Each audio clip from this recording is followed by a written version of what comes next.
साहब, जिस तरीके से कल ये तस्वीर जो थी इसको लीक किया गया, पहले शौकत बसरा साहब पर इल्ज़ाम आयद किया जा रहा था। पहले तो उंगलियां सहाफ़ियों पे उठी कि जी सहाफ़ी में से किसी ने किया, फिर शौकत बसरा साहब का भी नाम आया, फिर उन्होंने कहा कि जी शौकत बसरा साहब से जब इस पर जवाब लिया गया तो उन्होंने कहा मैंने खींची ज़रूर है, मैंने लीक नहीं की। फिर रात तक एक मामला आया कि किसी वकील के बेटे थे, उन्होंने ये तस्वीर जो थी वो लीक की थी। अब बहरहाल इस पर इन्वेस्टिगेशन तो होगी, लेकिन आपको क्या लगता है इस तरह की जब तस्वीरें लीक होती हैं तो उसका क्या मकसद होता है कि उनके जो फॉलोअर्स हैं किसी भी जमात के, उनको डिमोरलाइज किया जा सके, या मतलब क्या मकसद क्या था इस तरह की तस्वीर को लीक करने का? बिस्मिल्लाहिर्रहमानिर्रहीम। मिस रहमान, बहुत शुक्रिया आपका। देखिए, मकसद तो मैं तो कहूँगा कल पीटीआई वालों की तो कल ईद थी इस पिक्चर के बाद, बट जो आपका क्वेश्चन है कि जी इन जो लीक पिक्चर्स हैं इसका मकसद क्या है। देखिए, एक इंसान जो कि ई कोर्ट का, अब जो ई कोर्ट का प्रोसेस है ये आज से नहीं, 2-3-4 साल से कोर्ट्स ने एक फैसिलिटी प्रोवाइड की हुई है जो कि मुल्जिमान अंदर कोर्ट जो नहीं पेश हो सकते, कोर्ट को लाना उनका मुश्किल होता है या सिक्योरिटी रिस्क है, ये कुछ है, उनके लिए ई कोर्ट की सहूलत मुयसर है। बट मैं being a student of law, मैं किसी पार्टी को रिप्रेजेंटेशन के अलावा अगर आपसे बात करूँ कि ये जो ई कोर्ट की फैसिलिटी है ना, ये प्रोवाइड की जाती है between the court and the accused. ये वो होता है, कोर्ट एंड एक्यूज की जाती है, बट ये नहीं है कि आपको उस जो पिक्चर है आप उसको पब्लिक कर सकते हैं, आप उसको पब्लिश कर सकते हैं, आप उसको मीडिया के ऊपर ले सकते हैं। ये जो SOPs of the E courts हैं या SOPs जो बनाए गए हैं कि जी वीडियो कॉल के लिंक के थ्रू एक बंदा कोर्ट में आता है, उसी पिक्चर्स के SOPs हैं कि आपने उसको लीक नहीं करना। बट ये हुई है गलती। मैं अगर बात करूं कि इसमें कोर्ट की परमिशन के साथ आए हैं, अगर कोर्ट ने अपनी परमिशन के साथ या अपने समन के थ्रू अगर एक बंदे को वहाँ पे बुलाया है, ई कोर्ट में नोटिस किया तो आया, तो ये कोर्ट की जिम्मेदारी है कि आप उसके जो आप SOPs हैं कि आपने वो जो उसकी वीडियो है, आपने उसकी सीक्रेसी ऑफ द वीडियो है या सीक्रेसी ऑफ द पिक्चर है, आपने उसको नहीं करना। ये कोर्ट की जिम्मेदारी थी। अब कोर्ट ने कॉग्निजेंस ली या नहीं ली, तो फिर इसका मतलब है कोर्ट इस पर जवाब देगी। कोर्ट जवाब दे ना, मैं ये आप जवाब दे तो नहीं है। एक और चीज, संदेला साहब का ये कहना था कि मैंने हुसैन नवाज की जो पिक्चर एक लीक हुई थी, जब उनसे इन्वेस्टिगेशंस पैनामा वाले मामलात पर की जा रही थी, जब उन पर केसेस थे, तो उन्होंने कहा जी वो तो कोई जवाज ही नहीं बनता, ये तो कोई कंपैरिजन ही नहीं बनता, वो तो इन्वेस्टिगेशन के लिए वहां पर गए थे और एक इदारे में गए थे, लेकिन ये तो मुजरिम है, ये बंदा तो मुजरिम है। तो इस पर आप क्या कहेंगे संदेला साहब की बात पे? क्या कोई कंपैरिजन नहीं बनता? लीक तो वो भी हुई थी। देखिए, जो मुजरिम की और मुलजिम की बात ये पूरी कौम ने बता दिया इनको 8 फरवरी को, सॉरी इस इलेक्शन में बता दिया कि जी कौन मुजरिम है, कौन मुलजिम है, किसका क्या स्टेटस है। संदेला साहब ये जो बात गलत कर रहे हैं, मैं उसमें इन डेप्थ में नहीं जाऊँ। देखिए, क्या इमरान खान अपनी मर्जी से आए वहां पे? वैसे एक मिनट, संदेला साहब बड़ा मुस्कुरा रहे हैं, मैं जानना चाहूंगी मुस्कुरा क्यों रहे हैं? मैं वकील साहब से ये पूछना चाहता हूं कि क्या फैसला हमने अदालत का मानना है या 8 तारीख को अवाम का मानना है? हमें जरा ये बता देना, वकील है ना, तो ये बता दें कि जो अदालत, संदेला साहब लोग कहते हैं कि मैंडेट चोरी किया गया पाकिस्तान तहरीक इंसाफ का, वो कहते रहेंगे। आप ये बताएं कि मैंडेट जो चोरी किया गया है, ये कहते हैं जी 180 सीटें हैं, तो क्या 100 सीटों को खुलवाने के लिए इन्होंने दरखास्तें दी हुई है? बताएं जरा एक मिनट। अगर ये कहते हैं 180 सीटें खुलवाने के लिए दरखास्तें क्यों नहीं दी? संदेला साहब कह रहे हैं। संदेला साहब शायद आप ना, शायद संदेला साहब आपको इंफॉर्मेशन मेरे भाई को कम है। कभी इलेक्शन पिटिशंस का रिकॉर्ड निकलवा के देखें। जस्टिस, मैं आपको जस्टिस के नाम भी बता देता हूँ जो ट्रिब्यूनल बना हुआ है, जो 4 ट्रिब्यूनल लाहौर में काम कर रहे हैं, आप इन कोर्ट्स में जाके देखिए। 137 election petition from Pakistan Tehreek Insaf हैं।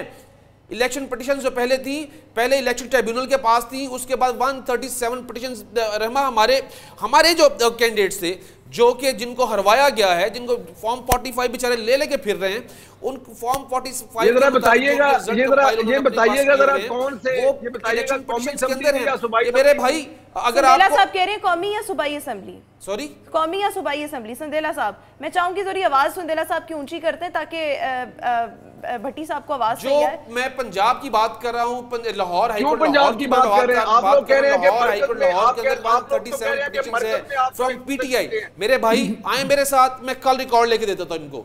मैं तो पिटीशनर्स की तरफ से पेश हो रहा हूँ। 137 में कैटेगोरिकली कह रहा हूँ, इसमें ये नहीं मैं कह रहा कि नहीं है, उसमें नेशनल असेंबली के कैंडिडेट्स भी हमारे मौजूद हैं, प्रोविंशियल असेंबली के कैंडिडेट्स भी हमारे मौजूद हैं। साहब कह रहे हैं कौमी असेंबली में आपकी 180 सीटें, आप ये कह रहे हैं बाकी 100 सीटों का बता दें। कौन सी 100 सीटों का? संदेला साहब पंजाब की मैं बात कर रहा हूं। पंजाब में राउंडली 43 और 40, मैं फिगर नहीं बता सकता, राउंडली 40 सीट्स ऐसी हैं कि जिनके ऊपर नेशनल असेंबली के ऊपर हमारी पिटीशन लाहौर हाईकोर्ट लाहौर के अंदर मौजूद हैं। और पूरे पाकिस्तान की जब हम 70 सीट्स का अगर कह रहे हैं तो देखिए ये डाका है। इस डाके का मेरा भाई आप बड़ी खूबी जानते हैं, अपने दिल पे हाथ रख के ये बताएं तो सही मुझे, क्या जो मैं बात कर रहा हूँ वो सच है, ये जो आप बात करें वो सच है?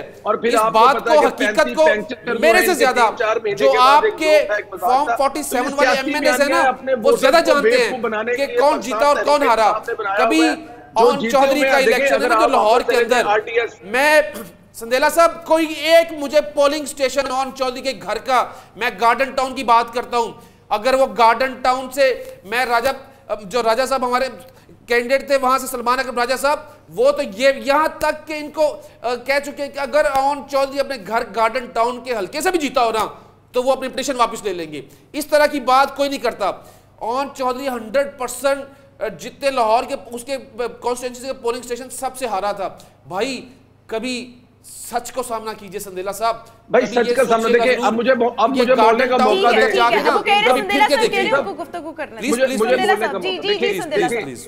देखिए इस वक्त जो नेशनल असेंबली में बैठा हुआ है ना, वो ओन चौधरी बैठा हुआ है। हकीकत यह है कि ओन चौधरी जीता हुआ है।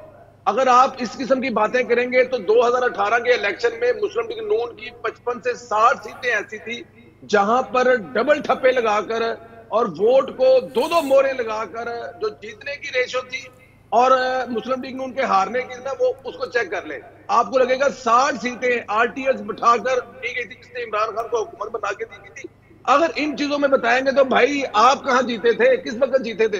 क्या मुझे ये बताएंगे कि केपीके में जो ठप्पे लगाकर जो केपीके में लेकर 2/3 अक्सरियत है, क्या आवाम ने दी वो आपको? वहां पर इलेक्शन ठीक है क्योंकि पाकिस्तान तहरीक इंसाफ जीत गई है। पंजाब में पिटीशन फाइल की भाई हम लोग आगे जा रहे हैं, फाइल की एक मियां नवाज शरीफ की थी, वो भी वापस ले ली। हम लोगों ने अपना काम कर, क्या बात करते हैं आप?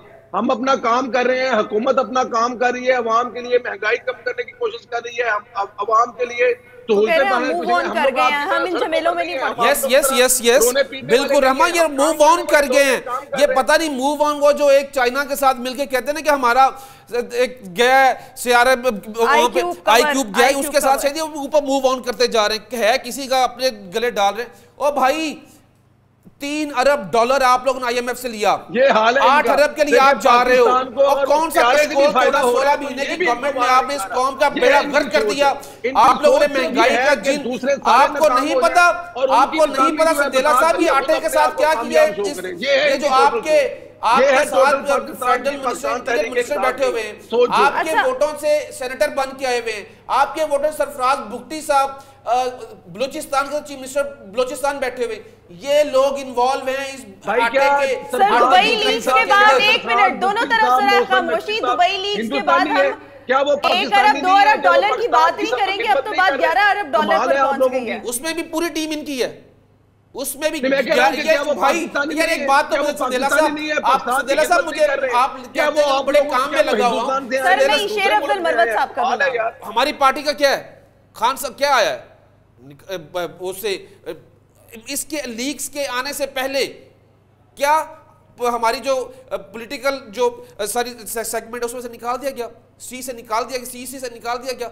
और यार वो तो उसको पहले निकाल चुके हैं, हमें पार्टी से नहीं निकाला सर, ये बात ना करें, शो कॉज हुआ है अभी, बिल्कुल शो कॉज हुआ है। इसको निकाला जरा दोबारा साहब, इमरान खान वो जात है। शेर अफजल मरवत की बात करें, शेर अफजल मरवत को पार्टी से नहीं निकाला, उनको सिर्फ शो कॉज हुआ है। किसी देखिए एक बंदे को शो कॉज हुआ, तो फिर ये भी कहते हैं कि वो जो शेर अफजल मरवत ने इल्जाम लगाया था, सऊदी अरब वाली बात की थी, वो करवाई गई। देखिए एक बंदे को शो कॉज हुआ, नेक्स्ट अगर शो कॉज में अगर वो नहीं रिप्लाई करेंगे, फाइल करेंगे, उसको पार्टी से निकाल दिया जाएगा। सेकेंडली इमरान खान वो जात है, जब केपीके के अंदर लोग वोट बेचते हैं, वोट किसी और को देते हैं, 25 अपने एमपीएस को बाहर निकालता है। कभी किसी में हिम्मत है ये अपने लीडर से पूछ के दिखाए